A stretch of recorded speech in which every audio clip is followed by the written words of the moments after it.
아버님은 아들 장례식보다 계약서가 더 중요하셨잖아요. 이제 와서 무슨 자격으로 손주를 찾으세요? 서슬이 펄은 며느리의 일갈에 천하의 한 회장은 그만 털썩 주저앉고 말았습니다. 그의 눈앞에는 죽은 아들을 쏙 빼닮은 4명의 아이들이 옹기종기 모여 그를 쳐다보고 있었습니다. 세상에, 내 핏줄이, 내 새끼들이 살아있었다니. 3년 전 교통사고로 며느리와 뱃속의 아이가 모두 잘못된 줄로만 알았던 그날. 하지만 진실은 잔인하고도 놀라웠습니다. 돈밖에 모르던 비정한 시아버지를 피해 며느리는 홀로 내 쌍둥이를 숨겨 키우고 있었던 겁니다. 죽은 아들이 살아 돌아온 듯한 4명의 아이들 앞에서 평생을 냉혈한으로 살아온 회장의 억장이 무너져 내리기 시작합니다. 과연 그는 다친 며느리의 마음을 열고 이 아이들을 품에 안을 수 있을까요? 오늘의 사연 지금 시작합니다.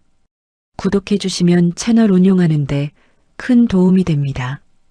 가을 햇살이 스며드는 경기도 용인의 한적한 묘지.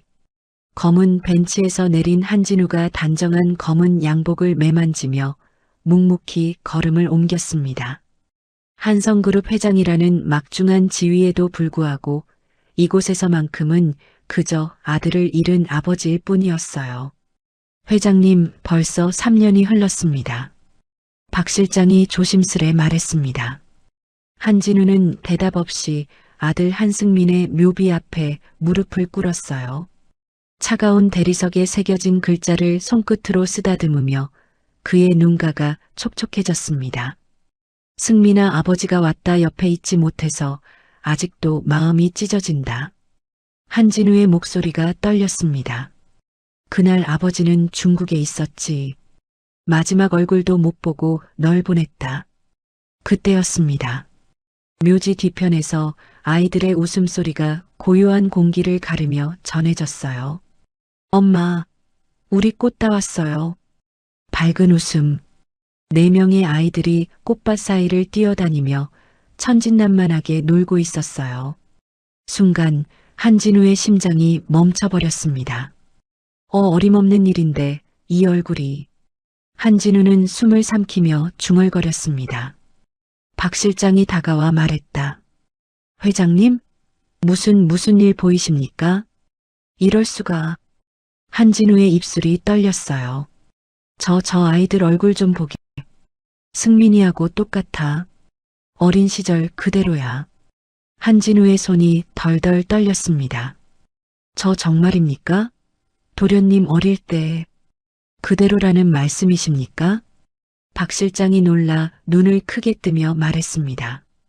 내 쌍둥이는 서로 다른 색깔의 티셔츠를 입고 있었습니다. 빨간색을 입은 아이가 제일 앞에서 뛰고 파란색 티셔츠의 아이가 그를 따라가며 노란색과 초록색 옷을 입은 나머지 2 아이가 뒤에서 웃으며 쫓아가고 있었어요. 엄마, 우리 아빠한테 꼭 갖다 드려요. 아이들의 해맑은 목소리가 멀리까지 퍼졌습니다. 한진우는 그 말에 자리에서 일어섰습니다. 아빠라고? 누구 아빠한테? 한진우는 시선을 돌려 아이들이 달려가는 방향을 보았어요. 검은색 원피스를 입은 여성이 다른 묘비 앞에서 국화꽃을 정리하고 있었습니다. 여성이 고개를 들자 한진우의 얼굴이 굳었습니다. 소영이?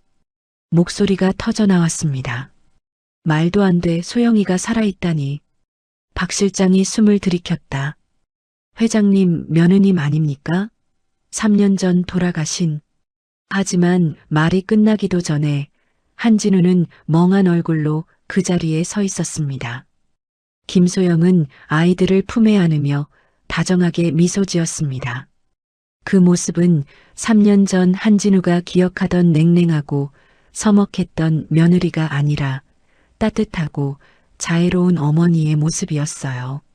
지호야, 지훈아, 지민아, 지우야. 아빠한테 인사드리자. 예쁘게 해야지. 소영의 목소리는 차분했고 아이들은 작은 손을 모아 고개를 숙였습니다. 한진우는 온몸에 전율이 흘렸습니다. 아이들의 이름에서도 행동 하나하나에서도 승민의 모습이 선명하게 떠올랐어요. 박 실장, 저 아이들이 도대체... 한진우의 목소리가 갈라졌습니다. 회장님, 혹시 도련님과 며느님의... 박 실장이 말을 잇지 못했습니다. 한진우는 박 실장의 말을 끝까지 듣지 못했습니다. 갑작스런 충격과 감정의 소용돌이에 휩싸인 채 그 자리에 주저앉으며 오열하기 시작했어요. 차가운 이성으로 수십 년간 기업을 경영해온 철인이 무너져 내리는 순간이었습니다. 승민아, 넌 살아있는 거였구나. 이 아이들 속에서. 그의 울음소리가 묘지에 울렸습니다. 한진우가 오열하는 소리를 들은 김소영이 아이들과 함께 조심스럽게 다가왔어요. 아이들은 갑자기 울고 있는 낯선 어른을 신기한 듯 바라보고 있었습니다. 아저씨, 왜 울어요? 빨간 티셔츠 지호가 순진한 목소리로 물었습니다. 한진우는 얼굴을 들어 아이를 바라보았고 다시 눈물을 쏟았습니다. 목소리까지 승민이하고 똑같구나. 김소영의 얼굴이 창백하게 변했습니다. 설마 했던 일이 현실이 된 것이에요. 3년 동안 숨어 살면서 가장 두려워했던 순간이 찾아왔습니다. 아이들아, 가자. 지금 여기 오래 있으면 안 돼. 소영이 떨리는 목소리로 말했습니다. 소영아. 한진우가 땅을 짚으며 일어나 그를 불렀습니다. 김소영은 발걸음을 멈추고 등을 돌린 채 낮게 말했습니다. 왜 이제 와서 부르세요? 한진우는 고개를 떨군 채 말했다. 왜 아무 말도 안 했어? 왜 숨겼어? 소영은 천천히 돌아보며 눈물을 닦았다. 말씀드리면 뭐가 달라졌습니까? 그녀의 목소리는 낮았지만 단단했습니다. 승민이가 죽었을 때 회장님은 회사 일이 바쁘다며 장례도 제대로 못 치르게 하셨습니다. 그런 분께 제가 뭘 말한다고 달라졌겠습니까? 소영아, 그때 나는... 저와 아이들은 이미 죽은 사람입니다. 회장님께는요. 3년 전부터 그렇게 살고 있습니다. 소영은 아이들의 손을 꽉 잡았습니다. 아이들은 엄마의 표정을 살피며 조용히 뒤를 따랐습니다. 김소영의 차가운 말에 한진우는 할 말을 잃었어요. 그녀의 말이 맞았습니다. 3년 전 승민과 소영이 교통사고로 사망했다는 보고를 받았을 때도 그는 중국 출장 중이었어요. 급히 돌아와 장례를 치렀지만 당시 진행 중이던 대형 프로젝트 때문에 제대로 슬퍼할 시간도 없었습니다. 엄마, 저 할아버지 왜 울어요? 파란 티셔츠를 입은 지훈이 소영의 치마를 잡아당겼어요. 지훈아, 가자. 우리 집에 가야지. 소영은 아이를 안아 올리려 했습니다. 잠깐. 한진우가 벌떡 일어섰어요. 소영아, 제발. 아이들만이라도 내가 할아버지라는 걸 알게 해주지 않겠느냐? 김소영은 한진우를 똑바로 쳐다보았습니다. 3년 전에 그 냉혹했던 시아버지가 아니라 지금은 그저 손자를 그리워하는 노인의 모습이었어요. 하지만 그녀는 고개를 저었습니다. 안 됩니다. 아이들은 아빠 없이도 잘 자라고 있어요. 더 이상 상처받게 하고 싶지 않습니다. 상처? 내가 언제 아이들에게 상처를... 3년 전 당신이 저희를 어떻게 대했는지 잊으셨나요? 김소영의 목소리가 떨렸어요. 승민이가 저와 결혼하겠다고 했을 때 당신은 문전박대를 하셨잖아요. 평범한 가정 출신이라는 이유로 며느리로 인정하지 않으셨으면서 지금은... 한진우는 그때의 기억이 선명하게 떠올랐어요. 아들이 가져온 소영을 처음 봤을 때 그는 차가운 시선으로 그녀를 평가했습니다.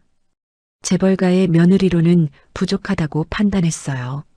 하지만 승민의 고집이 워낙 세서 결국 결혼을 허락했을 뿐이었습니다. 회장님, 어서 가시죠.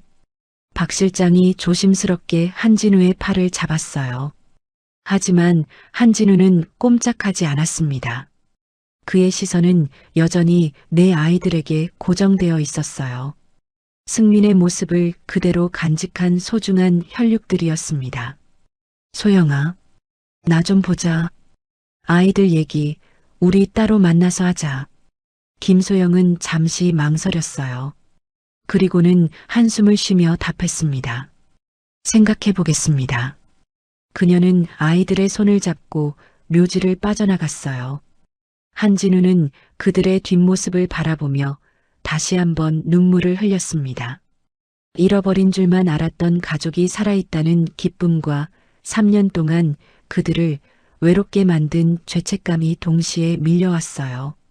그날 밤 한진우는 처음으로 회사 일을 뒤로 한 채 서재에 혼자 앉아 승민의 사진을 바라보며 밤을 지새웠습니다.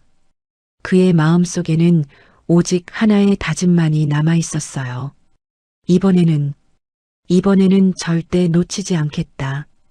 3일 후 서울 강남구의 조용한 카페. 한진우는 30분 일찍 도착해 창가 자리에서 초조하게 기다리고 있었습니다. 평소라면 절대 기다리는 일이 없는 그였지만 오늘만큼은 달랐어요. 문이 열리며 김소영이 들어왔습니다. 검은색 니트와 진 바지 차림의 그녀는 3년 전보다 훨씬 야위어 보였지만 눈빛만큼은 더욱 단단해져 있었어요. 앉으세요. 한진우가 정중하게 의자를 빼주었습니다. 김소영은 잠시 놀란 표정을 지었어요.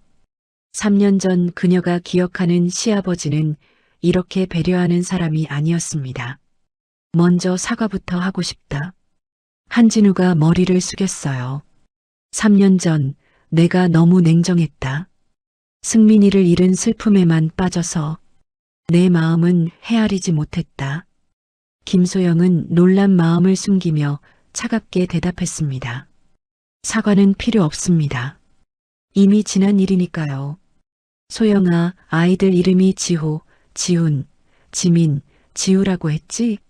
승민이가 살아있었다면 지었을 법한 이름들이구나. 한진우의 목소리가 떨렸어요. 김소영의 표정이 잠시 흔들렸습니다. 승민 오빠가 미리 지어둔 이름들이에요. 아이들이 태어나면 이렇게 부르고 싶다고. 김소영의 목소리도 떨렸어요. 역시 한진우의 눈가에 눈물이 맺혔습니다. 소영아, 제발 아이들을 만나게 해다오. 나는 할아버지로서 그 아이들과 함께 시간을 보내고 싶다. 안 됩니다. 김소영의 대답은 단호했어요. 아이들은 지금도 충분히 행복해요. 아빠가 없어도 씩씩하게 잘 자라고 있어요. 그래도 할아버지가 있다는 걸 알 권리가 있지 않겠느냐? 권리요? 김소영의 목소리가 날카로워졌어요. 그럼 3년 전 권리는 어디 있었죠? 제가 임신했을 때 당신은 승민 오빠한테 뭐라고 하셨나요? 한진우의 얼굴이 창백해졌습니다. 그때의 기억이 선명히 떠올랐어요. 아이가 생겼다고? 지금이 무슨 때라고 그런 생각을 하느냐? 회사 경영권 승계가 더 중요하다. 바로 그 말씀하셨죠. 소영아, 그때 승민 오빠가 얼마나 상처받았는지 아세요? 자기 아이들이 태어날 것도 기뻐해주지 않는 아버지 때문에 며칠 동안 잠도 못 자고. 김소영의 목소리가 점점 커졌어요. 주변 사람들의 시선이 집중되기 시작했습니다. 목소리를 낮춰다오. 사람들이 보고 있다. 한진우가 조용히 말했어요. 지금도 체면이 중요하세요? 3년 전처럼? 김소영이 자리에서 일어났습니다. 기대하지 마세요. 저희는 당신 없이도 잘 살고 있어요. 아이들에게도 할아버지가 있다는 얘기 절대 안 할 거예요. 소영아, 제발. 그만하세요. 소영의 목소리가 떨렸어요. 3년 동안 한 번도 찾지 않으셨으면서 이제 와서 할아버지 행세하시려고 하지 마세요.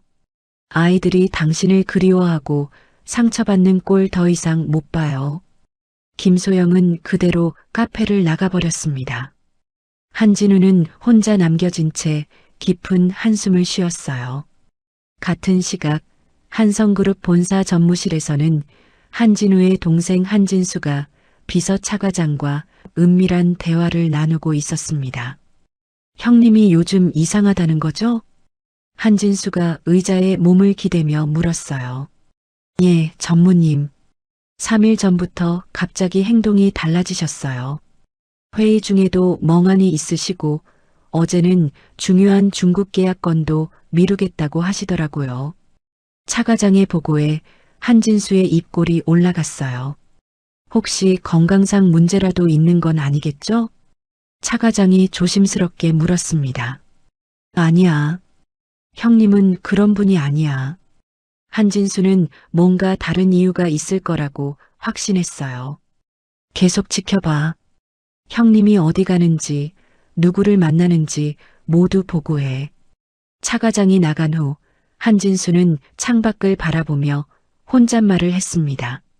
형, 무슨 일이길래 그렇게 흔들리고 있는 거야? 한진수의 머릿속에는 이미 계산이 시작되고 있었어요.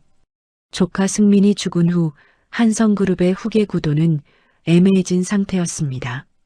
한진우에게는 다른 자녀가 없었고 그렇다면 자연스럽게 동생인 자신이 후계자가 될 가능성이 높았어요. 그런데 형이 갑자기 이상한 행동을 보이기 시작했습니다. 그때 핸드폰이 울렸어요. 사설탐정 김 검사로부터 온 전화였습니다. 전무님, 중요한 정보가 있습니다. 뭔데? 회장님이 어제 강남의 한 카페에서 젊은 여자와 만났습니다. 사진도 찍었고요. 한진수의 눈이 번뜩였어요. 그 여자가 누구야? 조사해보니 3년 전에 죽었다고 알려진 며느리 김소영입니다. 한진수는 순간 말을 잃었습니다. 뭐라고? 소영이가 살아있다는 말인가? 예, 그런데 더 놀라운 건 이 여자가 4명의 아이를 키우고 있다는 겁니다. 모두 고인이 된 도련님과 똑 닮았다고 하더군요. 한진수의 머릿속이 복잡해지기 시작했어요. 죽은 줄 알았던 조카 며느리가 살아있다는 것도 놀라운데 아이까지 4명이나 있다는 것은 완전히 예상 밖이었습니다. 계속 조사해. 그 여자가 어디 살고 아이들은 어디 다니는지 모든 걸 파악하라고.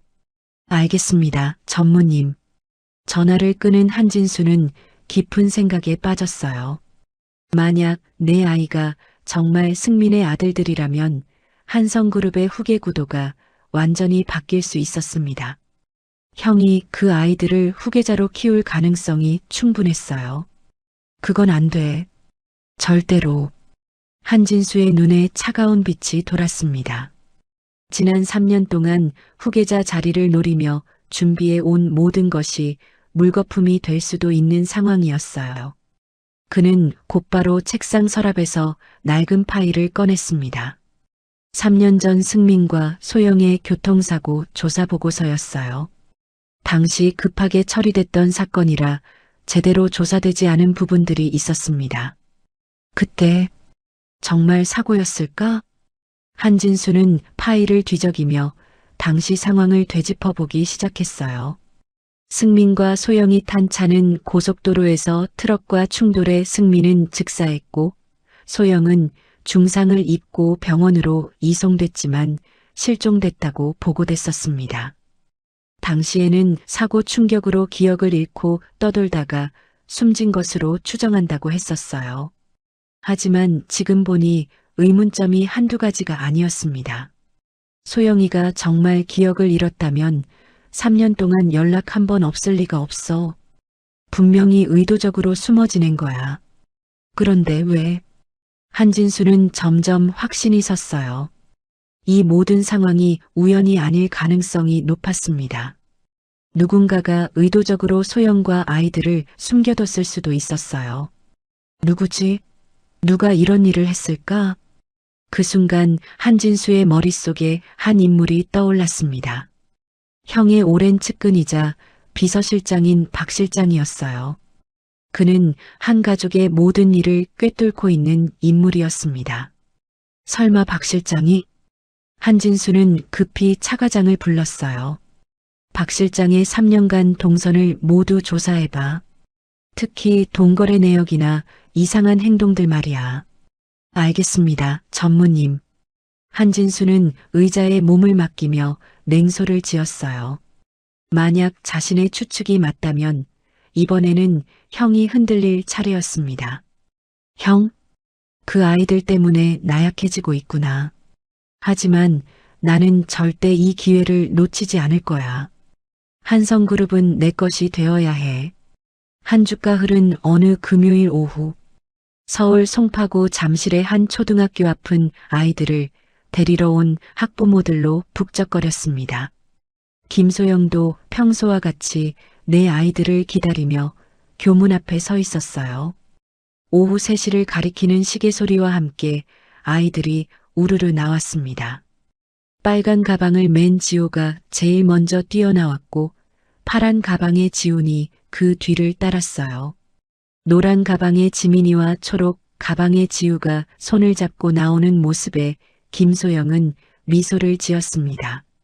엄마, 내 아이가 동시에 달려와 김소영을 안았어요. 오늘 학교는 어땠어? 재미있었어요. 미술 시간에 가족 그림을 그렸어요. 지민이가 신나게 말했습니다. 가족 그림? 김소영의 얼굴이 잠시 어두워졌어요. 네, 엄마랑 외할아버지랑 저희들이요. 선생님이 예쁘게 그렸다고 칭찬해 주셨어요. 지우가 자랑스럽게 말했어요. 그때 정장 차림의 중년 남성이 아이들 주변을 서성이며 관찰하고 있는 모습이 눈에 띄었습니다. 본능적으로 위험을 감지한 김소영이 급하게 아이들을 자신의 뒤로 숨겼어요. 지호야, 지훈아, 지민아, 지우야. 엄마 뒤에 있어. 엄마, 왜요? 지호가 고개를 내밀며 물었습니다. 그때 정장 차림의 남자가 다가와 정중하게 인사했어요. 안녕하세요. 혹시 김소영 씨 맞으시죠? 누구시길래? 김소영의 목소리가 경계심으로 가득했습니다. 저는 한성그룹 전무 한진수입니다. 한진수가 명함을 꺼내며 소개했어요. 김소영의 얼굴이 하얗게 질렸습니다. 한진우의 동생이자 승민이 생전에 가장 경계했던 인물이었어요. 무슨 일이시죠? 소영의 목소리가 떨렸습니다. 별일은 아니고요. 형님께서 요즘 많이 고생하고 계시더라고요. 한진수의 목소리는 부드러웠지만 눈빛은 차가웠어요. 그게 저와 무슨 상관이 있습니까? 물론 상관 있죠. 가족이니까요. 한진수가 아이들을 하나하나 살펴보며 말했습니다. 정말 신기하네요. 이 아이들 모두 승민이를 많이 닮았어요. 김소영은 본능적으로 아이들을 더 뒤로 밀어냈어요. 아저씨는 누구예요? 지훈이 호기심 어린 눈으로 한진수를 바라봤습니다. 나는 너희들이. 한진수가 말을 망설이는 순간이었어요. 아이들아, 집에 가자. 김소영이 급하게 아이들의 손을 잡아 끌었습니다. 잠깐만요, 김소영 씨. 한진수가 김소영을 불러 세웠어요. 그런데 정말 신기한 일이네요. 3년 전 분명히 사고로 돌아가셨다고 들었는데 그때 일은 말하고 싶지 않습니다. 김소영이 단호하게 말했어요. 아, 그렇군요. 그럼 이해하겠습니다. 한진수는 직접적인 위협 대신 다른 접근을 시도했습니다. 최근 형님이 많이 힘들어하고 계세요. 회사 일로 상당한 스트레스를 받고 계시는 것 같더라고요. 그게 저와 무슨 상관이 있습니까? 혹시 김소영 씨께서 최근에 형님과 만나셨다는 얘기를 들었거든요. 한진수의 눈이 날카로워졌어요. 3년 전이 특별한 사정 같은 것을 알고 계신 건 아닌가 해서 말입니다. 김소영의 심장이 빠르게 뛰기 시작했습니다. 저는 아무것도 모릅니다. 정말요? 그때 승민이가 회사 일로 많이 고민하고 있었다고 들었는데요. 한진수가 한 발 더 다가섰어요. 엄마, 무서워요. 지민이 김소영의 옷자락을 꽉 잡았습니다. 아, 아이들이 무서워하네요. 죄송합니다. 한진수는 뒤로 물러서며 미소를 지었어요. 김소영 씨, 저는 그냥 형님이 걱정되어서 온 거예요. 요즘 회사 상황이 좋지 않거든요. 그런 일은 저와 상관없습니다. 그렇다면 다행이고요. 한진수가 명함을 꺼내며 말했어요. 앞으로 혹시 형님과 만나실 일이 있으시면 회사 상황을 고려해서 신중하게 행동해 주셨으면 좋겠습니다. 지금 한성그룹이 아주 중요한 시기거든요. 무슨 뜻인지 잘 모르겠습니다. 김소영이 고개를 저었어요. 아, 그냥 드리는 말씀입니다. 가족끼리는 서로 도와야 하는 거 아니겠어요? 한진수는 우회적으로 압박을 가한 후 명함을 건네며 자리를 떴습니다. 그럼 안녕히 가세요. 아이들도 건강하게 잘 크길 바라겠습니다. 한진수가 떠난 후에도 김소영은 한동안 그 자리에 서 있었어요. 엄마, 저 아저씨 누구예요?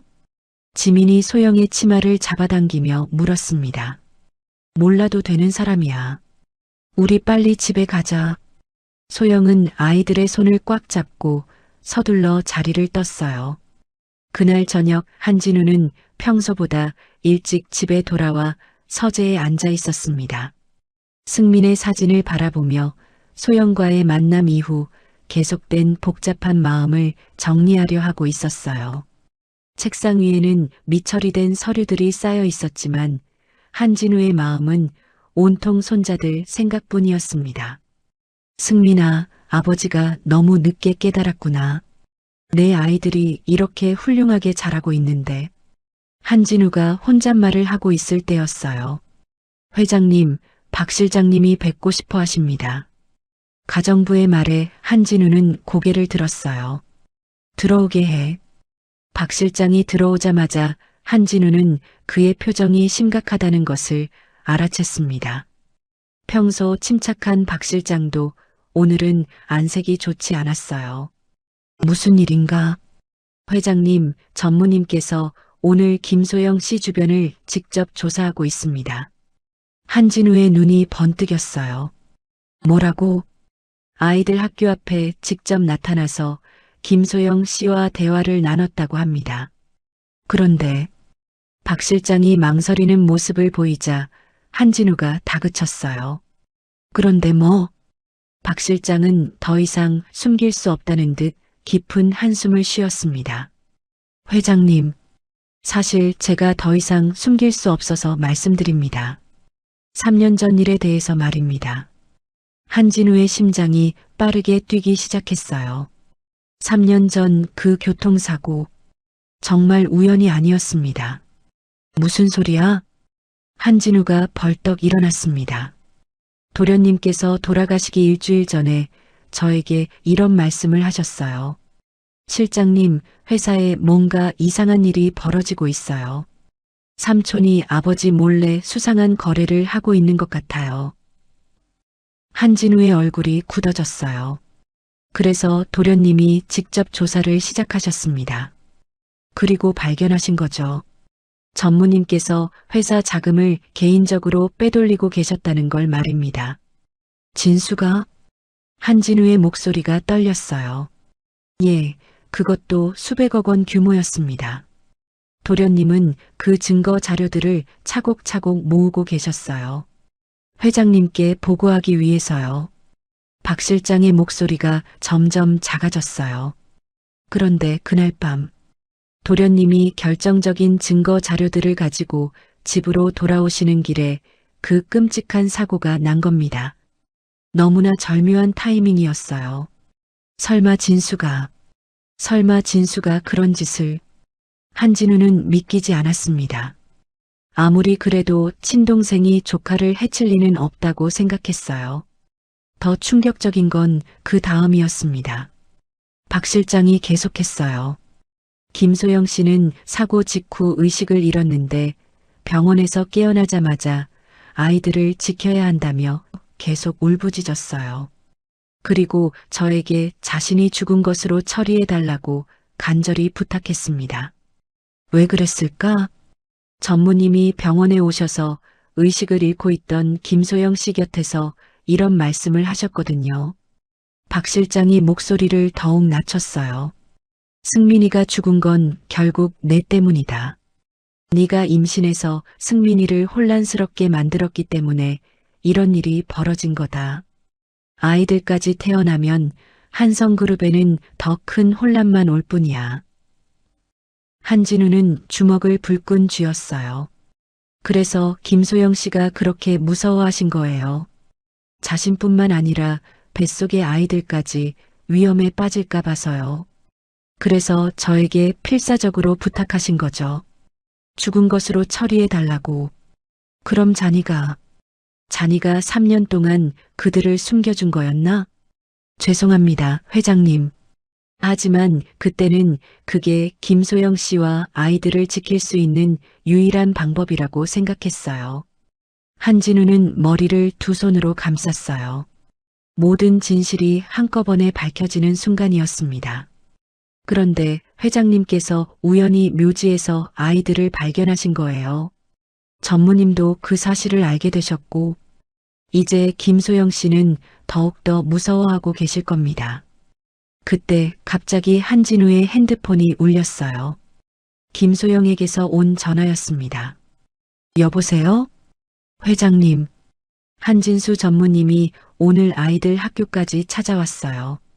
김소영의 목소리가 심하게 떨리고 있었어요. 혹시 저희 때문에 회장님이 위험에 빠지시는 건 아닌가요? 아이들도 무서워해요.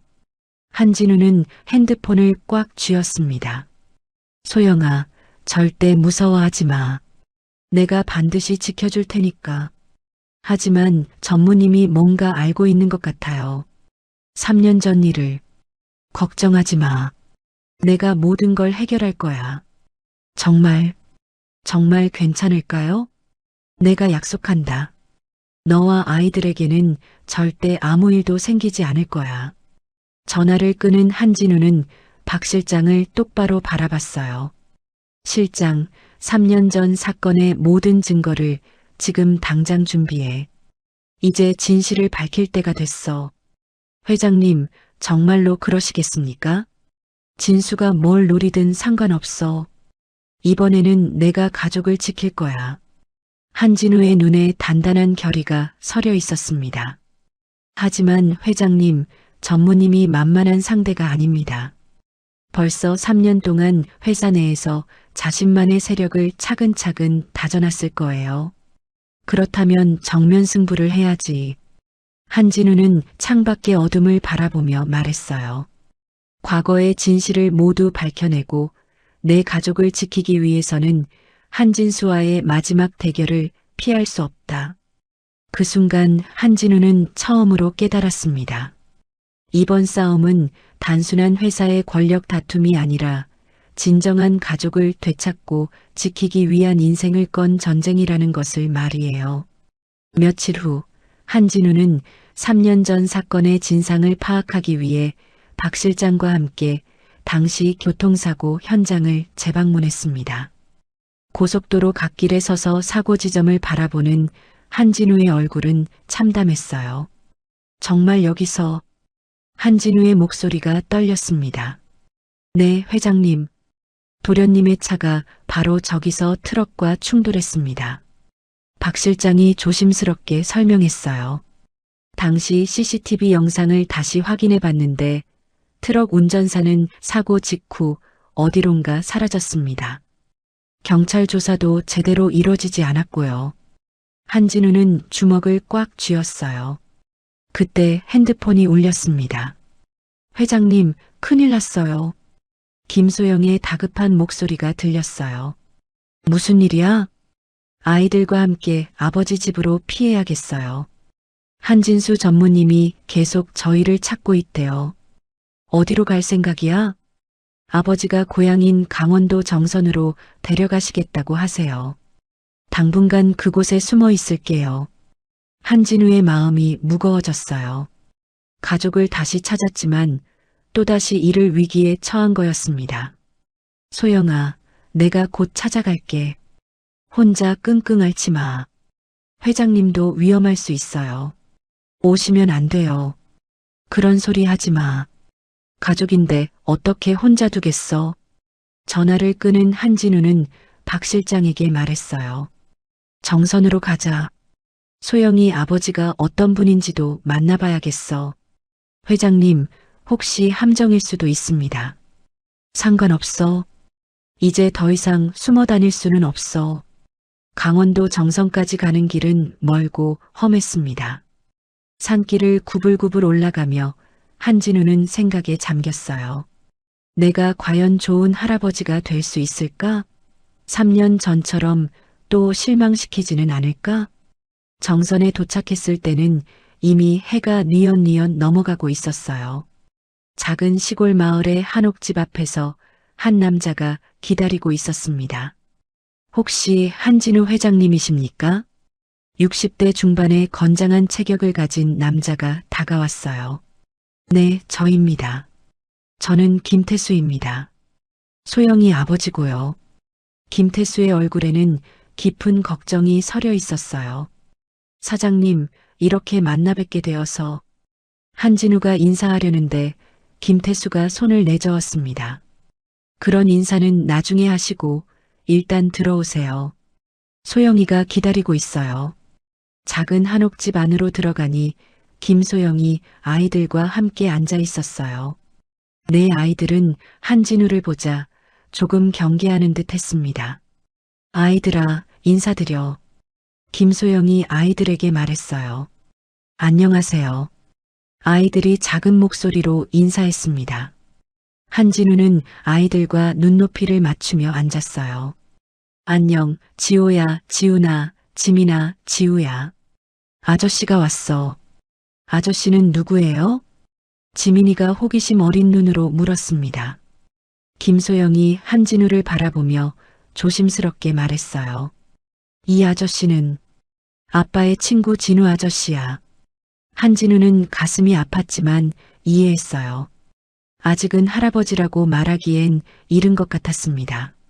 아빠 친구요? 아빠는 어디 있어요? 지호가 순진하게 물었어요. 김소영의 눈에 눈물이 고였습니다. 아빠는 하늘에서 우리를 지켜보고 계셔. 그럼 아저씨도 하늘에서 오셨어요? 지우가 천진난만하게 물어서 모든 어른들이 웃음을 터뜨렸어요. 김태수가 한진우에게 말했어요. 회장님, 소영이한테서 모든 얘기를 들었습니다. 3년 동안 제 딸이 살아있다는 것도 모르고 지냈네요. 사장님도 힘드셨을 텐데. 힘들긴 뭐가 힘들어요. 제가 딸을 제대로 지켜주지 못한 게 미안할 뿐이죠. 김태수의 목소리에 자책감이 묻어 있었어요. 하지만 이제라도 알게 된 걸 다행으로 생각해야죠. 회장님도 마찬가지고요. 사장님 말씀이 맞습니다. 이제라도 늦지 않았어요. 그날 저녁 김태수가 직접 차린 소박한 저녁상을 받으며 한진우는 오랜만에 편안함을 느꼈어요. 된장찌개와 김치, 나물 반찬들이 어떤 호화로운 만찬보다 따뜻했습니다. 진우 아저씨, 이거 드세요. 지민이가 자신의 계란말이를 한진우 앞에 밀어주었어요. 고마워, 지민아. 너도 많이 먹어. 한진우는 감동받은 마음을 억누르며 말했어요. 식사 후 아이들이 마당에서 뛰어놀 때 어른들은 안방에서 진지한 대화를 나눴습니다. 사장님, 혹시 3년 전 승민이가 무슨 고민을 하고 있었는지 아시나요? 한진우가 조심스럽게 물었어요. 소영이한테서 들었는데 승민이가 회사 일로 많이 힘들어했다고 하더군요. 김태수가 기억을 더듬으며 말했어요. 뭔가 회사에서 이상한 일이 벌어지고 있다고 아버지한테 말씀드려야 할지 고민이라고 했대요. 한진우의 얼굴이 어두워졌습니다. 그런데 그 얘기를 하고 며칠 안 돼서 그 끔찍한 일이 벌어졌죠. 김소영이 목소리를 낮춰 말했어요. 저도 그때는 단순한 사고라고 생각했어요. 하지만 병원에서 깨어났을 때 한진수 전무님이 하신 말씀을 들으니 뭔가 이상하다는 생각이 들었어요. 어떤 말씀을? 네가 승민이를 방해만 안 했어도 이런 일은 일어나지 않았을 거다. 이제 조용히 사라져라라고 하셨어요. 한진우는 분노로 주먹을 떨었어요. 그래서 무서워서 박 실장님께 도움을 청했던 거예요. 아이들을 지키기 위해서라도 죽은 척 해야겠다고 생각했어요. 김태수가 한진우를 바라보며 말했어요. 회장님, 이제 어떻게 하실 생각이십니까? 진실을 밝혀야죠. 더 이상 숨어 지낼 수는 없어요. 한진우의 목소리에 결의가 담겨 있었어요. 하지만 위험하지 않을까요? 김소영이 걱정스럽게 물었습니다. 위험하더라도 해야 할 일이에요. 승민이를 위해서라도, 아이들을 위해서라도. 그때 마당에서 아이들의 웃음소리가 들려왔어요. 진우 아저씨, 나비 잡았어요. 지우가 손에 나비를 살포시 담고 뛰어왔어요. 우와, 정말 예쁘네. 하지만 나비는 하늘을 날아다녀야 해. 놓아줄까?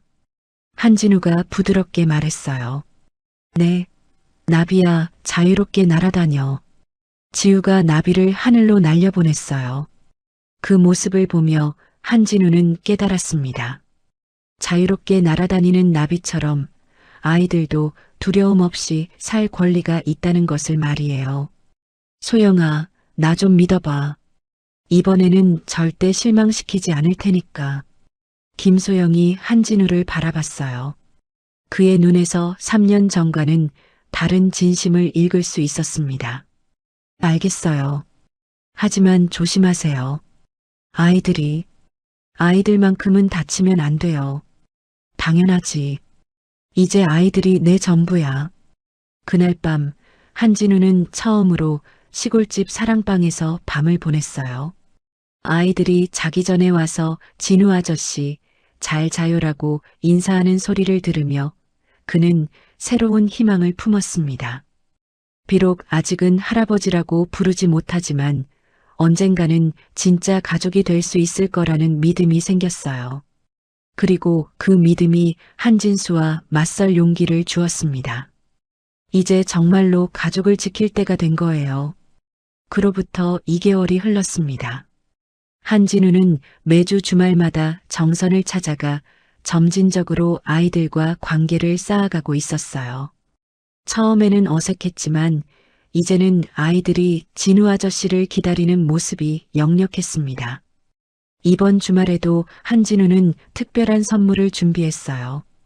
트럭에서 4대의 자전거를 내리자 아이들의 환호성이 터져 나왔습니다. 우와, 자전거다.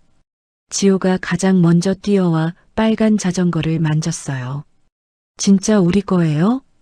지훈이 파란 자전거를 보며 믿기지 않는다는 표정을 지었습니다. 그럼 너희들 것이야. 아저씨가 직접 골랐어. 한진우가 미소를 지으며 말했어요. 저는 노란색 좋아해요. 지민이가 노란 자전거에 올라타려 했습니다. 아직 안 돼. 먼저 타는 법부터 배워야지. 저는 초록색이에요. 지우가 자신의 자전거를 꼭 안으며 말했어요. 김소영이 집에서 나와 이 광경을 지켜봤어요. 한 달 전과는 확연히 다른 한진우의 모습이었습니다. 예전의 차갑고 권위적인 모습은 온데간데였고 아이들과 눈높이를 맞춘 따뜻한 아저씨가 있었어요. 소영아, 너무 비싼 선물 같은데. 김태수가 걱정스럽게 말했습니다. 아니에요, 아버지. 아이들이 좋아하는 모습을 보니 저도 기뻐요. 김소영이 대답했어요. 그럼 이제 자전거 타는 법을 배워볼까? 한진우가 아이들에게 말했습니다. 네, 내 아이가 동시에 대답했어요.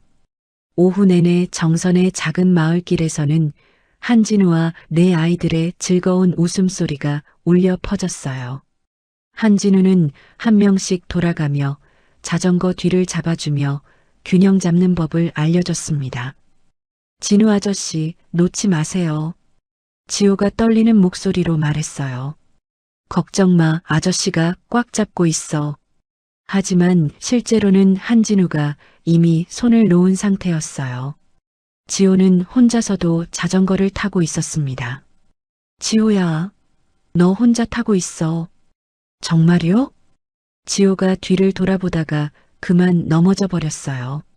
아야, 지호의 무릎에서 피가 조금 났습니다. 괜찮나? 한진우가 급히 달려가서 지호를 일으켰어요. 무릎이 좀 아파요. 지호가 울먹이며 말했습니다. 한진우는 손수건을 꺼내 지호의 상처를 닦아주며 다정하게 말했어요. 괜찮아. 용감한 우리 지호야. 처음 자전거 탈 때는 다들 이렇게 넘어져. 아저씨도 어릴 때 많이 넘어졌어. 정말이요?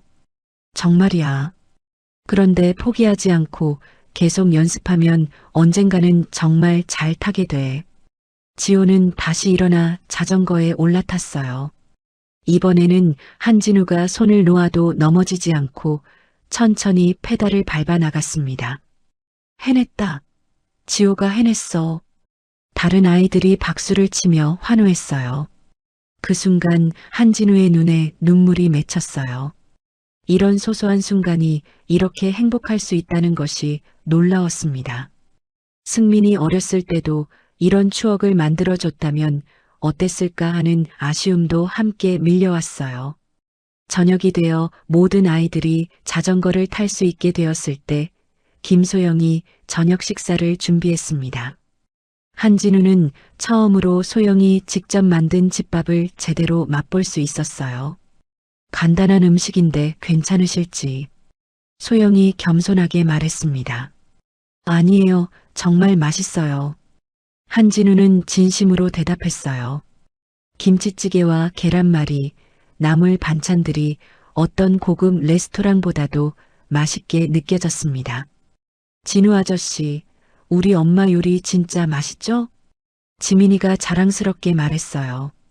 응, 정말 맛있어. 엄마가 사랑을 많이 담아서 만들어주셨나 봐. 아이들이 밥을 먹는 모습을 바라보는 한진우의 표정은 그 어느 때보다도 평온했어요. 김소영도 그런 그의 모습을 보며 마음이 점점 부드러워지는 것을 느꼈습니다. 식사 후 아이들이 마당에서 놀고 있을 때 소영과 한진우는 처음으로 깊은 대화를 나눴어요. 회장님, 정말 많이 변하셨네요. 소영아, 여기서만이라도 그냥 진우라고 불러줘. 김소영은 잠시 놀랐지만 고개를 끄덕였어요. 진우 씨, 한 달 전과는 완전히 다른 분 같아요. 아이들도 많이 좋아해요. 나도 이렇게 행복할 수 있다는 걸 처음 알았어. 승민이가 어렸을 때 해주지 못한 것들을 이제라도 해주고 싶어. 승민 오빠도 이런 아빠를 원했을 거예요. 소영의 말에 한진우의 마음이 뭉클해졌어요. 소영아, 미안해. 3년 전에, 아니, 그보다 훨씬 전부터 내가 너무 냉정했어. 가족보다 회사를 더 중요하게 생각했던 내가 미안해. 이제 그런 얘기는 하지 말아요. 지금이 중요한 거잖아요. 그때 지호가 뛰어와서 한진우의 손을 잡았어요. 진우 아저씨, 내일도 와요? 아저씨가 너무 자주 오면 엄마가 귀찮아 하시지 않을까? 안 귀찮아해요. 그죠, 엄마? 지호가 엄마를 바라보자 소영이 미소를 지었어요. 김소영은 잠시 망설이다가 조심스럽게 말했어요. 아이들이 진우 아저씨를 정말 좋아하는 것 같아요. 혹시 더 자주 만날 수 있을까요? 한진우는 믿기지 않는다는 표정을 지었어요. 정말 괜찮겠어? 그때 다른 아이들도 모두 뛰어왔습니다. 저희도 진우 아저씨가 자주 왔으면 좋겠어요. 지훈이가 말했어요. 저도요. 지민이와 지우가 동시에 말했습니다. 김태수도 웃으며 고개를 끄덕였어요. 아이들 의견이 이렇게 일치하는 건 처음 봐요. 손자들에게 할아버지가 필요한 것 같은데요. 할아버지요? 지민이가 고개를 갸웃거렸어요. 김소영이 아이들을 바라보며 조심스럽게 말했어요. 사실 진우 아저씨는 너희들의 진짜 할아버지야. 정말요? 지호가 놀라며 한진우를 바라봤어요. 응, 너희 아빠의 아버지가 바로 진우 아저씨셔. 그럼 이제 할아버지라고 불러도 돼요? 지우가 조심스럽게 물었어요. 한진우는 감격해서 말을 할 수 없었어요. 아이들이 달려와서 그의 다리를 꽉 안았습니다. 할아버지, 할아버지, 내 아이의 목소리가 정선의 작은 마을에 울려 퍼졌어요. 한진우는 눈물을 흘리며 아이들을 품에 안았습니다. 할아버지도 너희들을 정말 사랑한다. 김소영도 그 광경을 보며 조용히 눈물을 흘렸어요. 김태수도 집안에서 나와 이 따뜻한 순간을 지켜보고 있었습니다. 할아버지, 우리 이제 가족이에요? 지민이가 순진하게 물었어요. 그럼 우리는 진짜 가족이야. 한진우가 아이들을 더욱 꽉 안으며 말했어요. 그날 밤 한진우는 처음으로 호텔이 아닌 소영의 집 사랑방에서 밤을 보냈어요. 아이들이 자기 전에 와서 할아버지 잘 자요라고 인사하는 것을 듣는 것만으로도 그는 세상을 다 가진 기분이었습니다. 3년 동안의 상처와 오해가 서서히 치유되고 진정한 가족의 모습을 찾아가는 순간이었어요. 한진우는 그날 밤 처음으로 평안한 잠에 들 수 있었습니다. 하지만 그는 몰랐어요. 서울에서는 한진수가 더 큰 음모를 꾸미고 있다는 것을 말이죠. 행복한 시간은 그리 오래가지 못할 운명이었습니다. 그로부터 3개월이 흘렀습니다. 한진우가 정선에서 가족들과 행복한 시간을 보내며 주말뿐만 아니라 평일에도 자주 방문하게 되자 회사 업무에 소홀해지기 시작했어요. 한성그룹 본사 회의실에서 한진수는 차 과장과 은밀한 대화를 나누고 있었습니다. 형님의 최근 행동 패턴을 모두 정리했습니다. 차 과장이 두꺼운 파일을 한진수 앞에 놓았어요. 지난 3개월 동안 중요한 회의를 12번 불참하셨고 중국 프로젝트는 무기한 연기, 신규 투자 건들도 모두 보류 상태입니다. 한진수의 입꼬리 올라갔어요. 완벽하군. 이 정도면 이사회에서 충분히 문제 삼을 수 있어. 그런데 전무님, 정말 이렇게 하시는 게 맞을까요? 차 과장이 조심스럽게 물었습니다. 무슨 말이야? 아무리 그래도 친형님이신데. 한진수의 얼굴이 차갑게 굳어졌어요. 친형님이라고? 그 친형님이 나를 어떻게 대했는지 너는 몰라. 하지만 30년 넘게 그늘에서 살아왔어. 이제 내 차례야. 한진수는 이사들에게 개별적으로 접촉하기 시작했어요. 한진우의 최근 결정들을 문제 삼으며 회장의 리더십에 대한 의구심을 심어 놓았습니다. 이사님도 아시잖습니까? 요즘 회장님 상태가 좀 이상하시죠? 한진수가 김 이사와 개별 면담을 하고 있었어요. 글쎄요. 확실히 예전과는 다르시긴 하네요. 개인적인 문제 때문에 회사 일에 집중을 못하고 계세요. 이대로 가면 한성그룹이 위험해질 수도 있습니다. 김 이사의 표정이 심각해졌어요. 그 정도까지는 아닙니다. 정말 심각한 상황이에요. 이사님도 회사를 생각하신다면 신중하게 판단해 주세요. 한편 박 실장은 한진우에게 긴급 보고를 하고 있었어요. 회장님, 전무님의 움직임이 심상치 않습니다. 무슨 일인가? 이사회 소집을 준비하고 있는 것 같습니다. 회장님의 경영 능력을 문제 삼을 가능성이 높아요. 한진우는 정선에서 아이들과 자전거를 타고 있었어요. 박 실장의 전화를 받고도 크게 신경 쓰지 않았습니다. 실장, 회사 일은 나중에 해결하면 돼. 지금은 가족이 더 중요해. 하지만 회장님, 걱정하지 마. 내가 알아서 할 테니까. 한진우는 전화를 끊고 다시 아이들에게 집중했어요. 할아버지, 제가 제일 빨리 달렸어요. 지우가 자전거를 타며 소리쳤습니다. 정말 잘했어, 우리 지우. 한진우가 박수를 치며 말했어요. 마침내 한진수가 이사회를 소집했습니다. 한진우 회장의 최근 행동을 보면 더 이상 한성그룹을 이끌어갈 자격이 없다고 판단됩니다. 한진수가 차분하게 발언했어요. 무슨 근거로 그런 말을 하는 건가? 참석한 이사 중 한 명이 물었습니다. 지난 3개월 동안의 기록을 보시면 알 수 있습니다. 한진수가 자료를 배포했어요. 중요한 회의 불참 12회, 프로젝트 지연으로 인한 손실 500억 원, 투자 기회 상실로 인한 피해까지 합치면 1,000억 원이 넘습니다. 이사들이 웅성거리기 시작했어요. 그리고 최근 개인적인 문제로 인해 정신적으로 불안정한 상태라는 것이 여러 증인들의 증언으로 확인되었습니다. 한진수가 손짓하자 몇 명의 직원들이 들어왔어요. 회장님이 회의 중에 갑자기 눈물을 흘리신 적이 있습니다. 업무 지시가 일관성이 없으시고 집중을 못하시는 모습을 자주 봤습니다. 개인적인 전화를 업무 시간에 자주 받으십니다.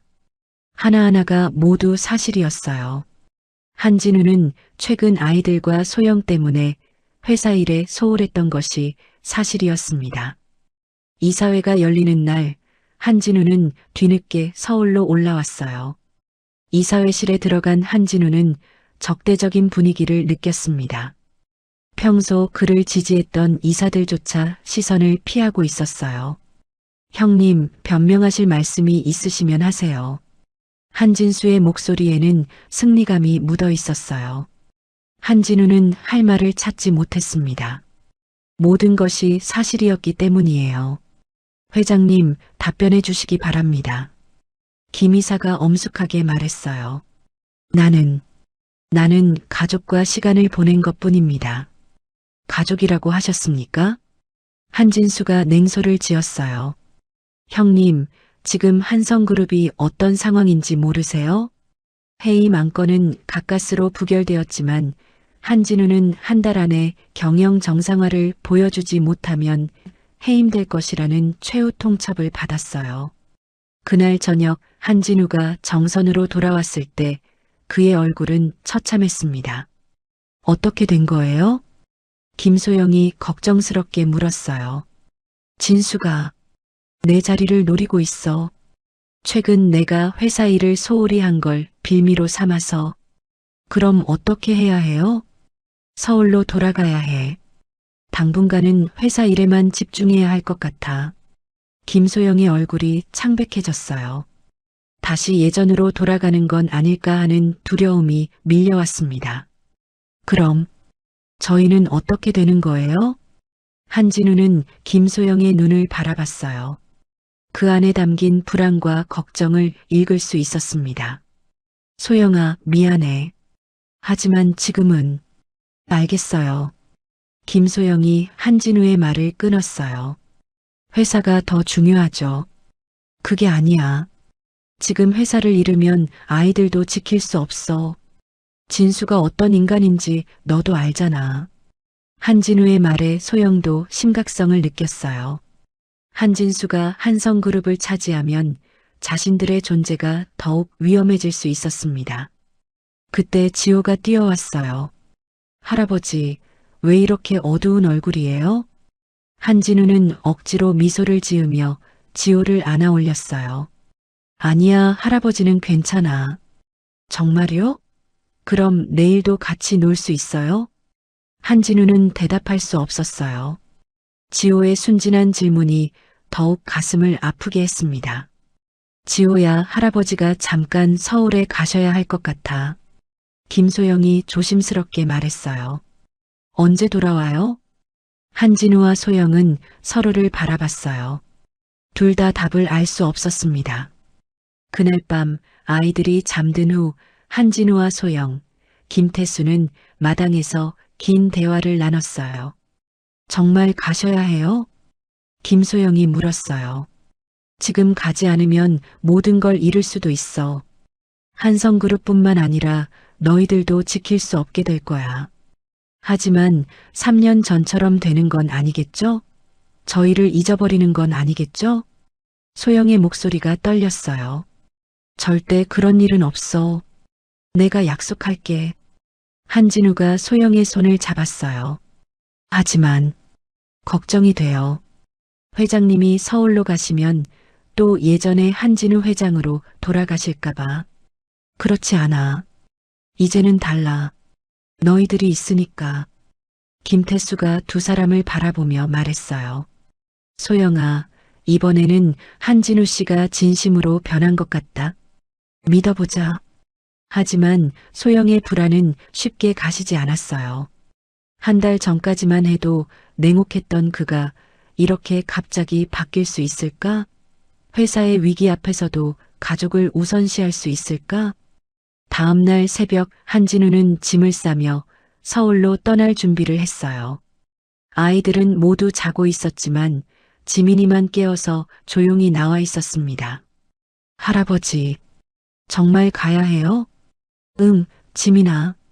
하지만 할아버지는 꼭 돌아올 거야. 약속해요? 지민이 작은 손가락을 내밀었어요. 한진우는 그 손가락과 약속했습니다. 할아버지가 지민이랑 약속. 할아버지 사랑해요. 지민의 순수한 고백에 한진우는 다시 한번 다짐했어요. 이번에는 절대 약속을 어기지 않겠다고. 하지만 서울로 향하는 차 안에서 한진우는 점점 더 큰 압박감을 느꼈어요. 회사를 구하면서 동시에 가족도 지킬 수 있을까? 한진수의 음모는 어디까지 뻗어 있을까? 그리고 무엇보다 자신이 정말 변할 수 있을까? 위기 상황에서도 가족을 잃지 않을 수 있을까? 모든 것이 불확실한 상황에서 한진우는 인생에서 가장 어려운 선택의 기로에 서 있었어요. 서울로 돌아온 한진우는 연일 계속되는 회의와 업무에 파묻혔습니다. 한진수가 매일같이 새로운 문제들을 제기하며 궁지로 몰아넣는 상황에서 한진우는 체계적으로 대응하기 시작했어요. 형님, 중국 프로젝트 지연으로 인한 손실이 500억을 넘었습니다. 한진수가 이사회에서 냉정하게 추궁했어요. 이에 대한 책임을 어떻게 지실 건가요? 그건 시장 상황 변화 때문이지 내 개인적인 판단 때문이 아니야. 한진우가 반박했습니다. 하지만 적절한 시기에 대응하지 못한 건 사실 아닙니까? 최근 한 달간 회장님의 리더십에 문제가 있었다는 것을 보여주는 증거죠. 한진우는 반박할 말을 찾지 못했어요. 실제로 아이들과 보낸 시간 때문에 중요한 결정들을 미뤄왔던 것이 사실이었습니다. 그날 밤 한진우는 사무실에 혼자 남아 서류를 정리하고 있었어요. 예전처럼 밤새워 일하는 것이 익숙해지고 있었습니다. 그때 핸드폰이 울렸어요. 할아버지, 지호의 밝은 목소리가 들렸습니다. 지호야, 이 시간에 왜 안 자고 있어? 할아버지 목소리가 듣고 싶어서요. 할아버지는 언제 와요? 한진우의 가슴이 먹먹해졌어요. 할아버지가 좀 바빠서 조금만 더 기다려줄래? 네, 저희 모두 기다리고 있어요. 엄마도, 지훈이도, 지민이도, 지우도. 전화를 끊은 후 한진우는 깊은 생각에 빠졌어요. 내가 지금 무엇을 위해 싸우고 있는 거지? 회사를 구하려고 하다가 정작 지켜야 할 가족을 잃는 건 아닐까? 며칠 후 더욱 충격적인 일이 벌어졌습니다. 한진수가 마지막 카드를 꺼내든 것이었어요. 이사님들, 더 심각한 문제가 있습니다. 한진수가 이사회에서 폭탄 발언을 했어요. 형님이 최근 개인적인 문제에만 몰두하신 이유가 따로 있어요. 이사들이 술렁거렸어요. 죽은 줄 알았던 조카 며느리와 아이들이 살아있다는 걸 알게 되셔서 그쪽에만 신경 쓰고 계시거든요. 그 말은 무슨 3년 전 사고로 죽었다고 알려진 김소영 씨와 4명의 아이들이 살아있습니다. 그리고 형님은 한 달 넘게 그들과 지내며 회사 일을 팽개치셨어요. 한진우의 눈이 번뜩였어요. 진수야, 그게 무슨 상관이야? 내 가족 일인데. 가족이라뇨? 형님, 지금 한성그룹이 위기인 걸 모르세요? 개인적인 감정에 휘둘려서 회사를 망칠 생각이세요? 그때 한진우의 핸드폰으로 문자가 왔어요. 김소영에게서였습니다. 뉴스에서 봤어요. 저희 때문에 어려움 겪으시는 거죠? 저희가 사라지면 모든 게 해결될까요? 한진우의 손이 떨렸어요. 김소영이 다시 도망갈 생각을 하고 있는 게 분명했습니다.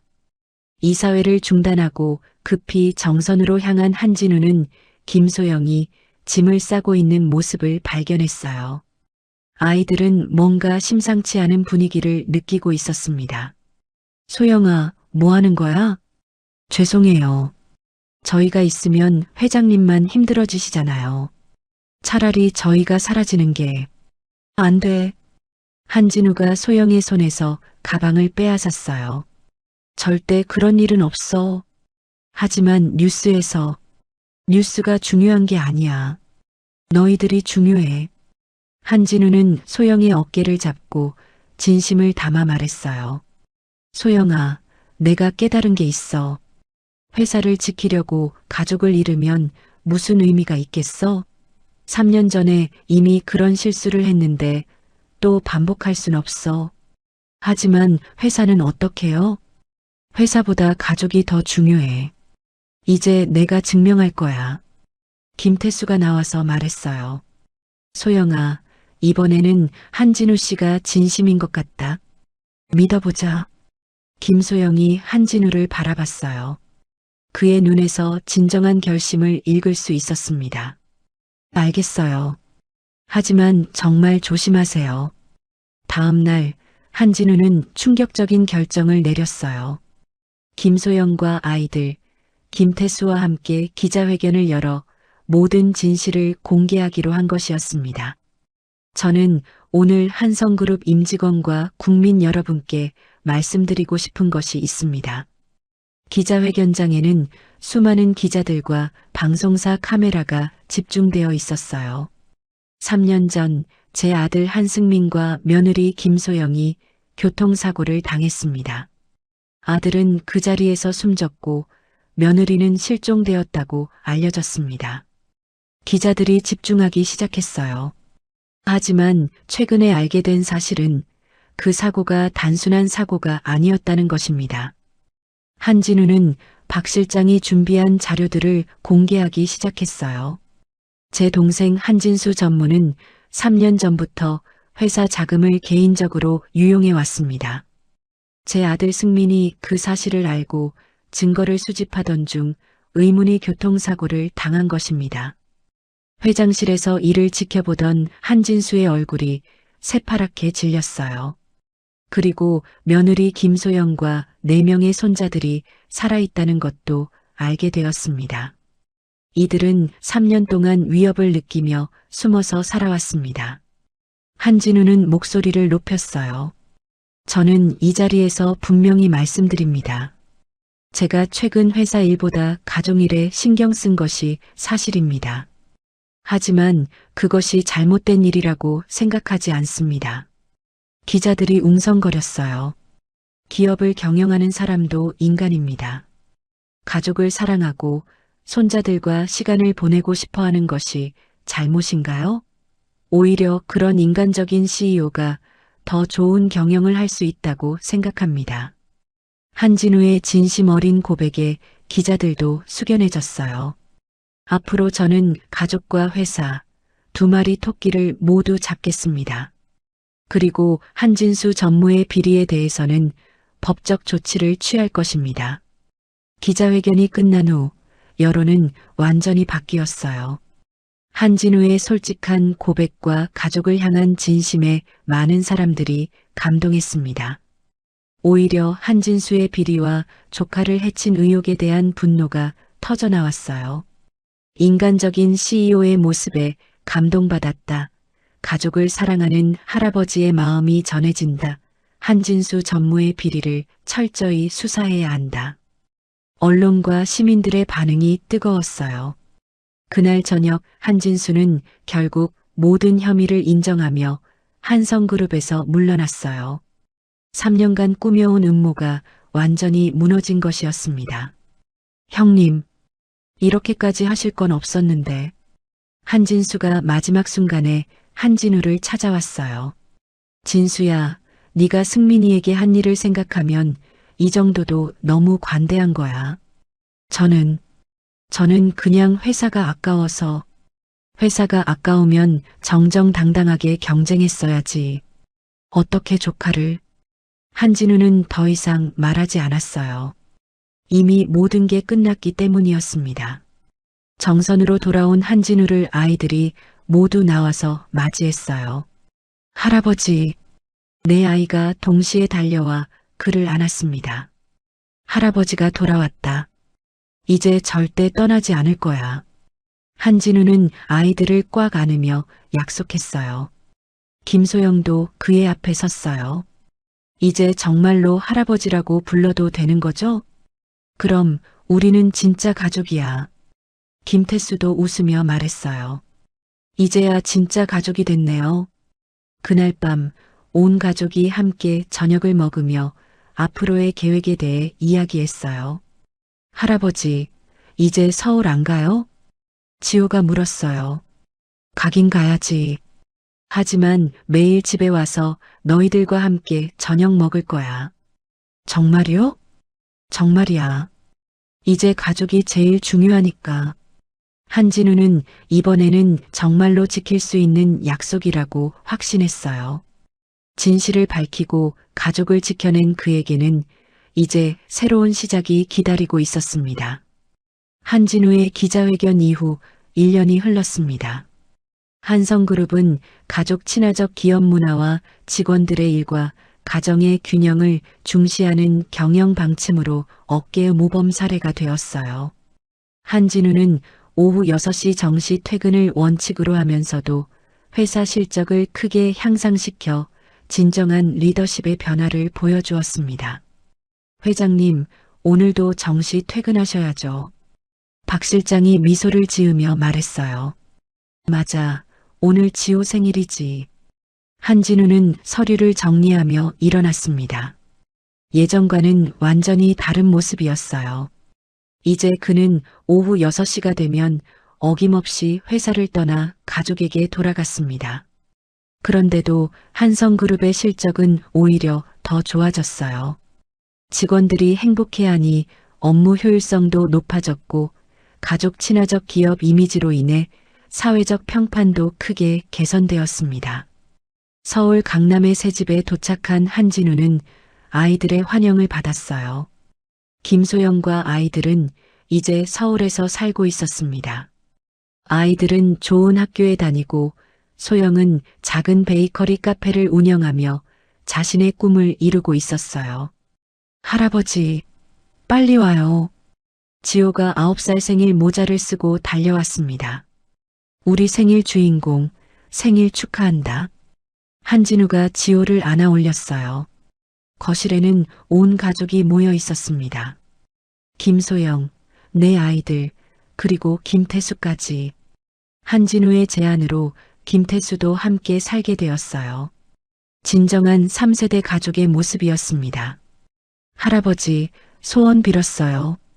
지호가 촛불을 끄며 말했어요. 무슨 소원 빌었는데? 비밀이에요. 하지만 분명히 이뤄질 거예요. 지호의 순수한 웃음에 모든 가족이 함께 웃었어요.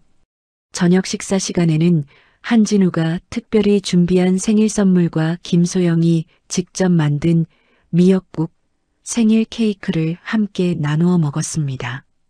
그 어떤 고급 레스토랑보다도 맛있었어요. 외할아버지, 내일 낚시 가기로 약속했죠? 지훈이가 김태수에게 물었어요. 그럼 약속은 약속이지. 김태수가 웃으며 대답했습니다. 한진우는 이런 화목한 모습을 바라보며 깊은 만족감을 느꼈어요. 3년 전에는 상상할 수도 없었던 풍경이었습니다. 소영아, 카페는 어때? 힘들지 않아? 괜찮아요. 오히려 재미있어요. 손님들이 제 빵을 맛있다고 해주실 때마다 정말 뿌듯해요. 소영의 얼굴에는 자신감과 행복이 가득했어요. 이제 그녀는 더 이상 누군가에게 의존하는 며느리가 아니라 독립적이고 당당한 여성이자 어머니였습니다. 할아버지, 우리 엄마 카페 정말 유명해요. 줄 서서 기다리는 사람들도 있어요. 지민이가 자랑스럽게 말했어요. 그래, 우리 소영이가 그렇게 유능했구나. 한진우의 말에 소영이 부끄러워하며 웃었어요. 6개월 후 한성그룹 창립 50주년 기념식이 열렸습니다. 한진우는 단상에 올라 직원들과 가족들 앞에서 특별한 연설을 했어요. 존경하는 한성 가족 여러분, 그리고 제 진짜 가족들.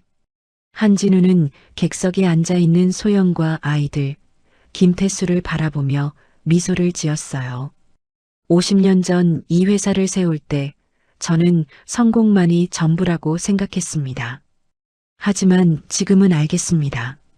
진정한 성공은 사랑하는 가족과 함께하는 것이라는 걸 말입니다. 박수가 터져 나왔어요. 앞으로 한성그룹은 단순히 이익을 추구하는 회사가 아니라 모든 구성원들이 가족과 함께 행복할 수 있도록 돕는 회사가 되겠습니다. 그때 지우가 갑자기 객석에서 일어나 무대로 올라왔어요. 할아버지, 한진우는 지우를 안아 올리며 연설을 계속했습니다. 이 아이들이 제게 가르쳐 준 것은 사랑은 조건이 없다는 것입니다.